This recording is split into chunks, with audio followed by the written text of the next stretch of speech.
नमस्कार, मैं हूं मनोज वर्मा और आप देख रहे हैं अटेंशन। मध्य प्रदेश की सियासत ने दतिया उपचुनाव के नतीजों के बाद एक बड़ा यू टर्न लिया है। दतिया में कांग्रेस उम्मीदवार घनश्याम सिंह की जीत ने न सिर्फ बीजेपी के दिग्गजों को चौंकाया, बल्कि खुद कांग्रेस के भीतर एक नई जान फूंक दी है। इस जीत के तुरंत बाद कांग्रेस आला कमान ने दिल्ली में बड़ी बैठक बुलाई। फैसला साफ है, अब दिल्ली के बड़े मुद्दों पर नहीं, बल्कि हाइपर लोकल यानी आपके ब्लॉक, तहसील और आपके ज़िले की बुनियादी समस्याओं पर राजनीति होगी। प्रदेश अध्यक्ष जीतू पटवारी और नेता प्रतिपक्ष उमंग सिंगार की अगुवाई में कांग्रेस ने अपने सभी निष्क्रिय प्रकोष्ठों को भंग कर दिया है और अब सीधे 2028 के विधानसभा चुनाव का रोड मैप तैयार किया है। सवाल ये है कि क्या स्थानीय किसानों, खाद की किल्लत और ज़मीनी मुद्दों को उठाकर कांग्रेस 2028 में सत्ता की चाबी हासिल कर पाएगी, और क्या बीजेपी के पास कांग्रेस की अर्ली वर्ल्ड और साइलेंट रणनीति का कोई तोड़ है? आज के अटेंशन में हम इसी पर करेंगे बात, लेकिन पहले ये रिपोर्ट देखिए।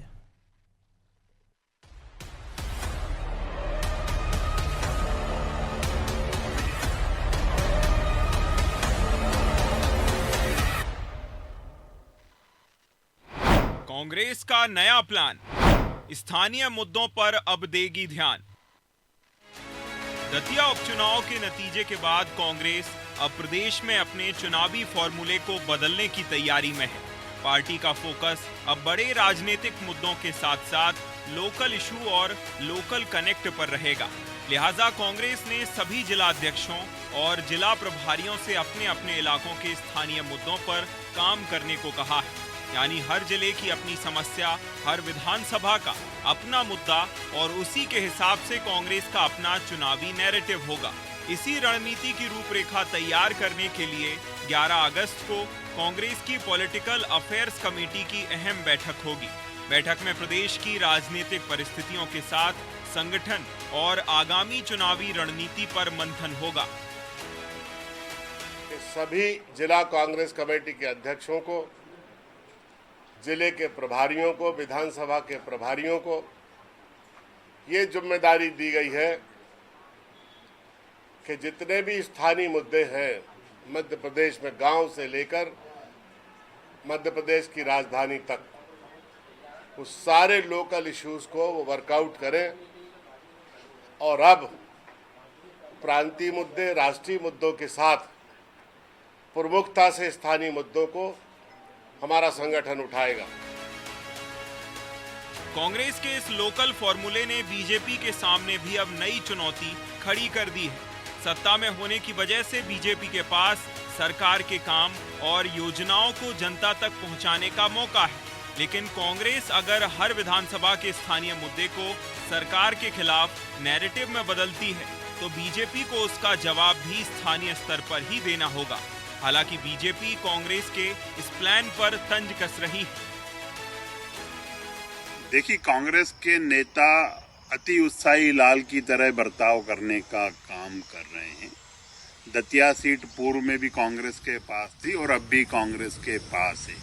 अब कोई भी प्लान बना ले, योजना बना ले, जनता उनसे विमुख हो चुकी है। जनता कांग्रेस के झांसे में आने वाली नहीं है।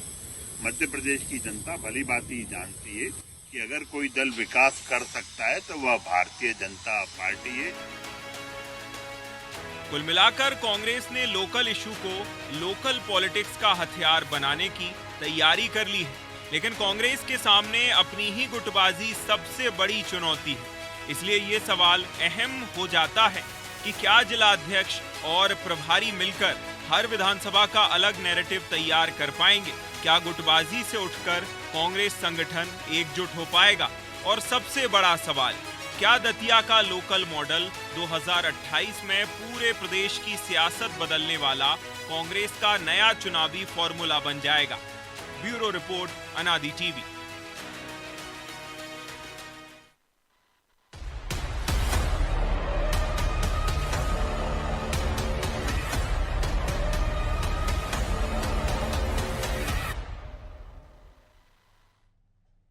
तो इसी पर चर्चा करने के लिए हमारे साथ जुड़ गए हैं वरिष्ठ पत्रकार चैतन्य भट्ट और हमारे सहयोगी ब्रजेश चौक से।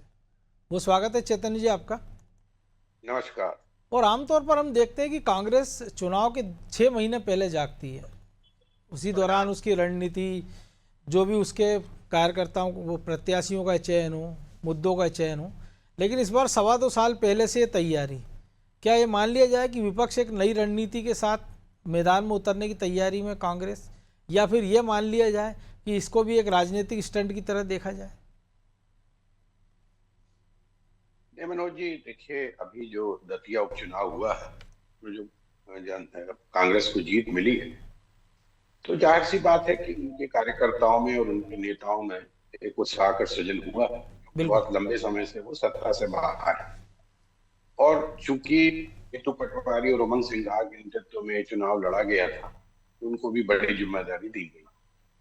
कांग्रेस की निगाह दो चीजों पर है। पहली निगाह तो उसकी जो आगामी साल में नगरीय निकायों के चुनाव होने वाले उस पर भी है, और दूसरा जो 28 विधानसभा के चुनाव होंगे उस पर भी है।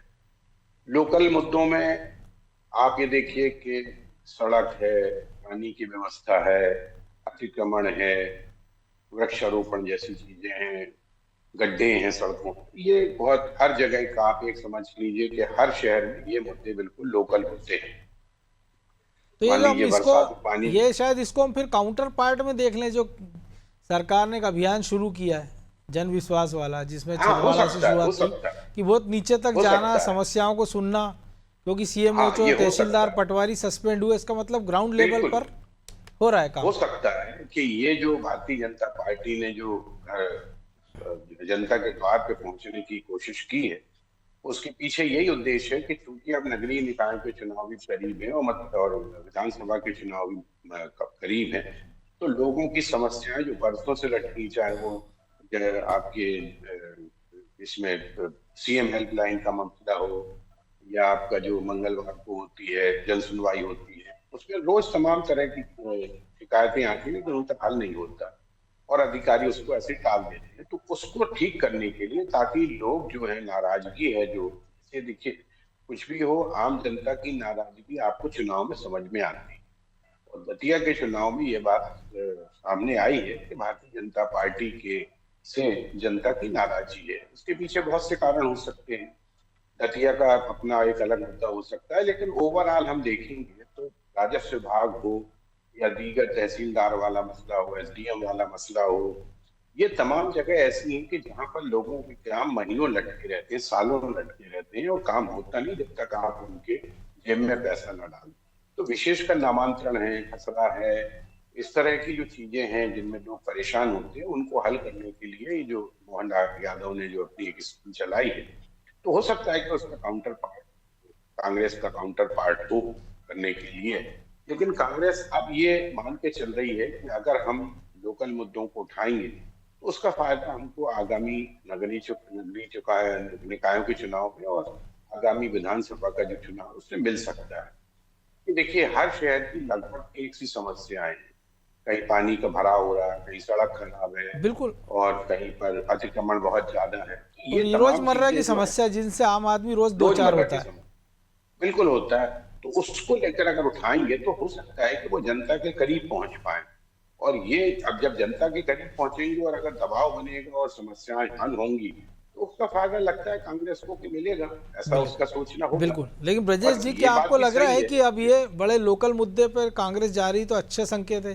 क्योंकि अभी तक होता है था कि मुद्दा कहीं का भी हो, राहुल गांधी ने आप कीजिए उठाया तो पूरी कांग्रेस उसको फॉलो करने लग जाती है। जैसे संविधान खतरे की बात हो, पीडीए की बात हो, जो यूपी से जुड़े मुद्दे हैं, लेकिन पूरी कांग्रेस उसके पीछे यहाँ जुड़ जाती है। गूंज कार्यक्रम राहुल गांधी ने किया, ठीक है, व्यापम से जुड़े कुछ केसेस हमारे यहाँ भी थे, लेकिन अब तो उसमें सजा भी हो चुकी 90% में, लेकिन पूरी कांग्रेस उसमें जुट गई। तो अब उम्मीद की जाना चाहिए कि शायद लोकल मुद्दों को ज़्यादा तरजीह देंगे उसके नेता भी। और ये भी बड़ा दिलचस्प है कि जो अपने मुकेश नायक को हमने भी सुना है, वो कह रहे हैं कि हमने लोकल बॉडीज से कहा है कि इसे मुद्दे चुने, मतलब अभी तक उनको भी चिंता नहीं थी कि लोकल मुद्दे पे कुछ बात करनी है। देखिए मनोज जी, मुझे तो ऐसा लग रहा है कि कांग्रेस को इस रणनीति जो उसने बदली है, इसे देर आए दुरुस्त आए कह सकते हैं। कोई भी राजनीतिक दल अपनी रणनीति तब बदलता है जब उसको लगता है कि हाँ, जो पुरानी रणनीति थी वो उतनी कारगर नहीं थी, नए तरीके से हमें सोचना होगा, या उसके काट निकाल लेता सामने वाला दल। आप देखिए कि राष्ट्रीय मुद्दों पर मोदी की काट नहीं निकाल पाई है कांग्रेस आज तक। उसकी लोकप्रियता की, उनकी योजनाओं के, उनके जो कामों को निश्चित तौर पर लोग उनको पसंद कर रहे हैं।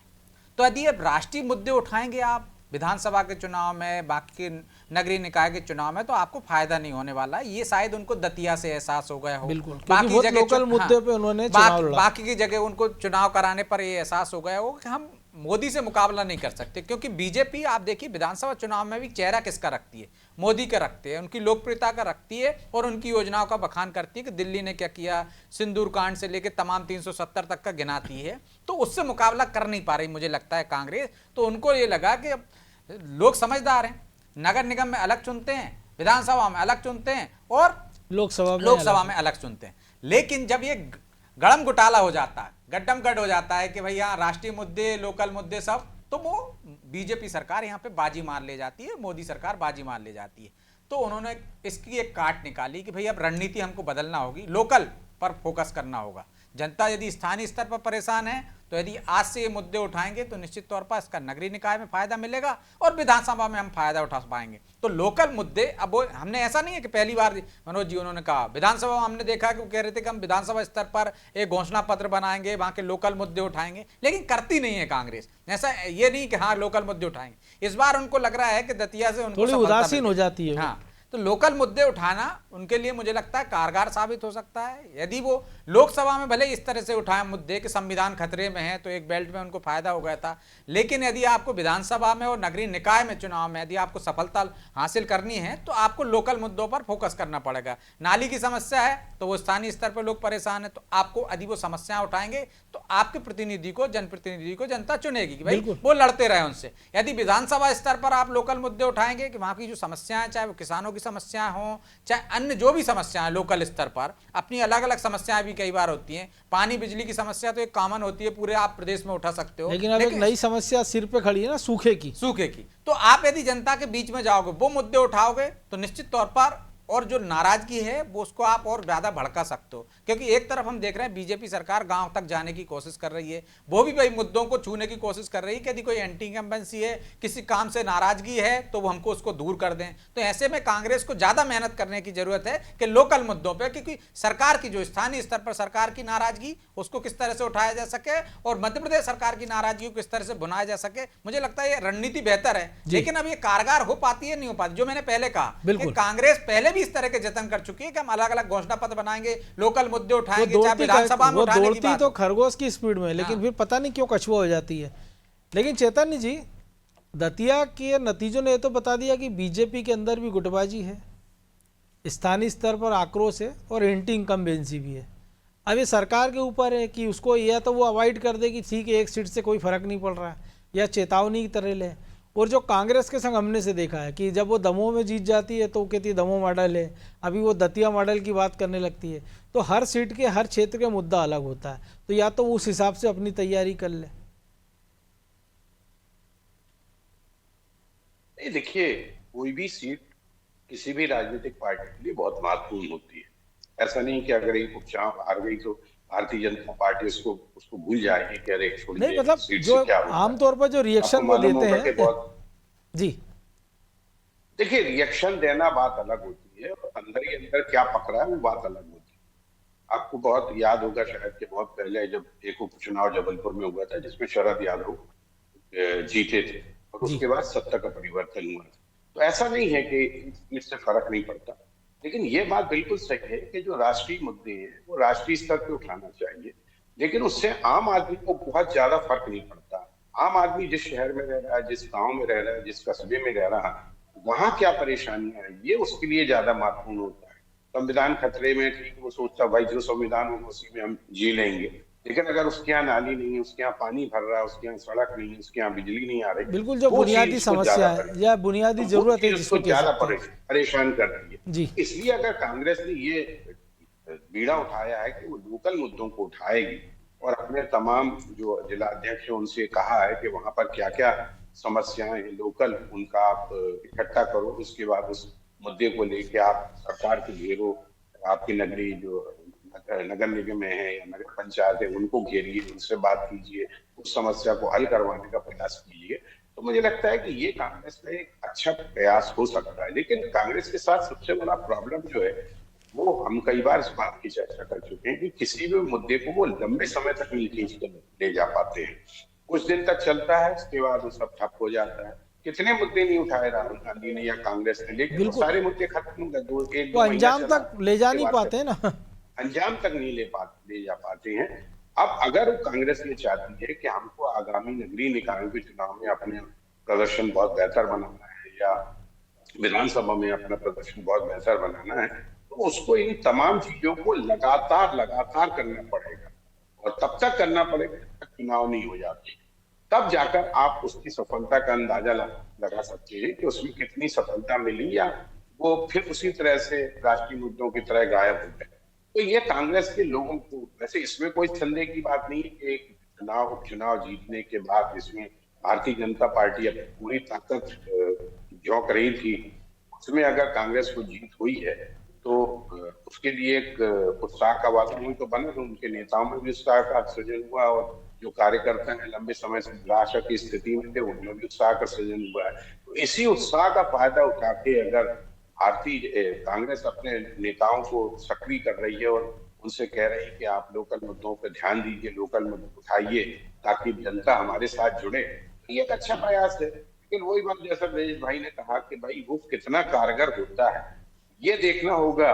कि अभी तक का जो इनका रिकॉर्ड है वो तो यही है कि कुछ दिन तक मुद्दा चलता है, उसके बाद सब अपने अपने रास्ते पे चले जाते हैं, उसके बाद कुछ होता नहीं, ठप हो जाता है। और भारतीय जनता पार्टी का ये भी कहना सही है कि भाई ये तो कुछ ऐसे इस तरह के मुद्दे उठाते रहते हैं, इससे कोई फर्क नहीं पड़ता जी। लेकिन फर्क पड़ता है, ऐसा नहीं है कि फर्क नहीं पड़ता है। निश्चित तौर पर फर्क अगर नहीं पड़ता होता तो भारतीय जनता पार्टी का प्रत्याशी दतिया से जीत जाता। तो ब्रजेश जी, प्रत्याशी जीत जाता, लेकिन जिन कारणों से बीजेपी हारी उन्हीं कारणों से कांग्रेस की जीत में भी वो कारण कहीं ना कहीं वोट शेयर में हमको दिखे, वरना आपको राजेंद्र भारती को हटाना नहीं पड़ता। तो वैसे में सवाल ये कि कांग्रेस ने एक तरफ तो मोर्चा प्रकोष्ठ भंग कर दिए हैं, आधा दर्जन से ज़्यादा जिला अध्यक्षों पर तलवार लटकी है, और फिर आप उम्मीद कर रहे हो कि वो ईमानदारी से एजेंडे को आगे बढ़ाएंगे। देखिए मनोज जी, जो कार्रवाई उन्होंने की है, जिस तरह से उन्होंने बताया है कि कांग्रेस ने कार्रवाई इसलिए की है कि वो प्रकोष्ठ और विभाग सक्रिय नहीं थे, अपनी जिम्मेदारी को बेहतर तरीके से निभा नहीं रहे थे, कि वो लोकल बॉडी उनको बनाना थी, वार्ड स्तर तक, पंचायत स्तर तक, मोहल्ला स्तर तक, वो उन्होंने बनाई नहीं थी। तो इस कारण उनका नए सिरे से गठन किया जाएगा। हो सकता है उनको लगता है कि हाँ उसकी समीक्षा कर रहे हैं तो इससे सुधार तो आएगा, यदि जिम्मेदारी कोई लेता है। पद पाने वालों की तो कतार लग जाती है, आप देखिए पीसीसी में कि हमको ये पद चाहिए, लेकिन अब पहली बार उनसे पूछा जा रहा है कि आपको पद तो मिल गया, तो काम क्या कर रहे हो आप, काम की भी समीक्षा बने रहने के लिए क्या हाँ किया? बने रहने के लिए क्या कर रहे हो। तो निश्चित तौर पर इससे असर तो होगा, लोगों को काम करना पड़ेगा, भले ही मजबूरी में करना पड़े, उनको कागजी खाना पूर्ति करना पड़े, लेकिन काम करना पड़ेगा, क्योंकि उसकी मॉनिटरिंग हो रही है, और वो मॉनिटरिंग भी हो रही है दिल्ली से। तो निश्चित तौर पर मुझे लगता है इसका असर पड़ेगा। जो ना चाह कर भी यदि पद पे बने रहना चाहते हैं तो उनको काम करना पड़ेगा, जो जैसे भी करें वो। तो एक मापदंड तो ये होगा कि कांग्रेस को नीचे काम करना पड़ेगा। अब वो काम कितनी ईमानदारी से करते हैं, जिस तरह से हमने कांग्रेस में पहले देखा है कि उनके बूथ पर बाकायदा 10 यूथ खड़े हो गए थे, कागजों में थे कि हर बूथ उनका मजबूत है, लेकिन जब जमीनी हकीकत जानी तो पता चला कि वो सिर्फ कागजों में फला फला के नाम लिख दिए, मोबाइल नंबर लिख दिया कि भाई हमारा बूथ तो मजबूत है, और जिसका नाम और नंबर लिखा है उसी को नहीं पता कि भाई वो बूथ का कोई सदस्य है या बूथ मजबूत कर रहा है। तो ये पहले की परिस्थितियां थी। यदि कांग्रेस इनको बदलने की दिशा में काम कर रही है और बदल पा रही है तो बहुत निश्चित तौर पर बहुत अच्छी बात है। लेकिन दूसरी बात है समस्याओं की। कांग्रेस पहले लोकल मुद्दे क्यों नहीं उठाती थी मनोज जी? हो सकता है उसके मन में डर हो कि यदि हम लोकल मुद्दे उठाएंगे तो हमें 2003 से पहले का मध्य प्रदेश दिखाया जाएगा, ये एक बड़ा डर था कांग्रेस। लेकिन अब तो बहुत समय नर्मदा जी चुका है, तो मुझे लगता है कि कांग्रेस को लग रहा है कि हाँ अब जो एक नई पीढ़ी आई है, एक नया मतदाता है, उसने 2003 का वो उसको होश नहीं है, उसने वो नहीं देखा है, वो परिस्थितियां नहीं जानी है कि बिजली गायब थी। वो आज के दौर की बात कर रहा है, वो तुलना इंदौर से भोपाल की करता है, वो दिल्ली से भोपाल की करता है, या अन्य राज्यों से, तो उसे 24 घंटे बिजली, हाईवे चाहिए, चमचमाती सड़कें वो चाहिए। देख कर आता है तो उसको लगता नहीं हमारे शहर में, हमारे मोहल्ले में, हमारे विधानसभा क्षेत्र में वो सुविधाएं क्यों नहीं है। तो मुझे लगता है कि ये ज्यादा कारगर उनको लग रहा होगा। अब ये जो पहले भी बात हो गई, जो चेतन जी भी कह रहे हैं, आपको भी डाउट है कि हाँ कांग्रेस ऐसा कर पाती है या नहीं कर पाती, लेकिन जिस तरीके से कांग्रेस चल रही तो थोड़ी उम्मीद की किरण तो दिखती है कि यदि वो संगठन की समीक्षा कर रही है तो हो सकता है कि वो जिस तरह से कामकाज कर रही है, अब ये मॉनिटरिंग कब तक दिल्ली करती रहती है, पूरे देश में इसको अपनाती है, या फिर एक समय ऐसा आता है कि दिल्ली फिर मध्य प्रदेश को उसके हाल पर छोड़ देती है। क्योंकि दोनों की स्थिति दोनों राजनीतिक दलों की आज की तारीख में समान है, गुटबाजी दोनों तरफ है। कामकाज के लेकर दोनों एक तरह से काम करने की दिशा में बढ़ रहे हैं। सरकार इस बात से चिंतित है तो वो गांव तक जा रही है, बाट तक, और आपके घर तक जा रही है, ये पूछने के लिए कि भैया कोई कमी रह गई है तो लेकिन बता सरकार दीजिए। का प्लान भी तो 5-6 महीने का ही है ना। तो 5-6 महीने अब जो ज्यादा मेहनत कर लेगा, जिसका कनेक्ट जनता से ज्यादा हो जाएगा, वो ज्यादा जनता के क्योंकि बीच में फिर वो जाएगा, 2 उसकी साल तरफ का से- गैप आ जाएगा। हाँ। तो या तो आपको कंटिन्यू नहीं, करें। अभी आपको सरकार को भी जाना पड़ेगा, आपको भी जाना पड़ेगा, क्योंकि आपके पास ऐसे मौके हैं। आज आप 6 महीने के लिए करोगे, फिर आपको नगरीय निकाय चुनाव में जाना ही है। फिर नगरीय निकाय चुनाव से जैसे ही फुर्सत हो गई, जिसके ज्यादा जीतेंगे, निश्चित तौर पर उसके कार्यकर्ताओं में जोश बनेगा कि हाँ हमारी सरकार बन सकती है, और तो उसमें मेहनत करेंगे। फिर जिसकी कमियां रह जाएंगी नगरीय निकाय चुनाव में, वो कोशिश करेगा कि कमियां इस समय में, अवधि के जो बीच का गैप है उसमें दूर कर दें, ताकि हम विधानसभा में बाजी मार ले जाएं। तो ये दोनों के लिए अब वो समय नहीं बचा है। पहले नगरीय निकाय के चुनाव बहुत पहले हो जाते थे, अब लगातार होंगे, कुछ समय बचेगा, और फिर 6 महीने पहले बाद सोच लीजिए सरकार के शुरुआती दिनों में होते थे, अब सरकार के आखिरी दिनों में होते हैं। तो दोनों को टेस्ट करने का है कि जनता किस बात से नाराज है, तो वो उनके पास एक मौका भी है उसको सुधार करने का और चूक करने का। तो अब ये देखना ये होगा कि कौन इसमें बाजी मारता है। यदि दतिया चुनाव के बाद सरकार जनता के बीच में जा रही है, वो समझ रही है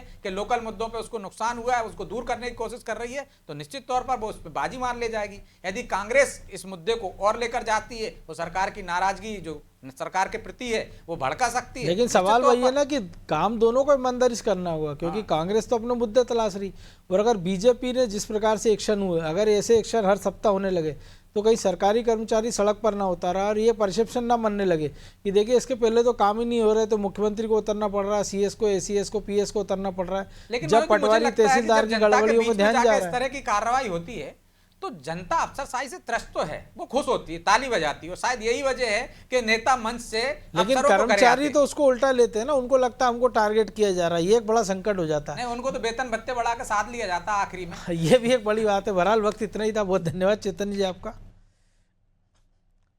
तो दतिया उपचुनाव की जीत ने मध्य प्रदेश में एक नई मुहिम शुरू कर दी एक तरह से, कि कांग्रेस को एक नया रास्ता भी दिखाया और बीजेपी ने भी एक नया रास्ता तलाशा सरकार ने।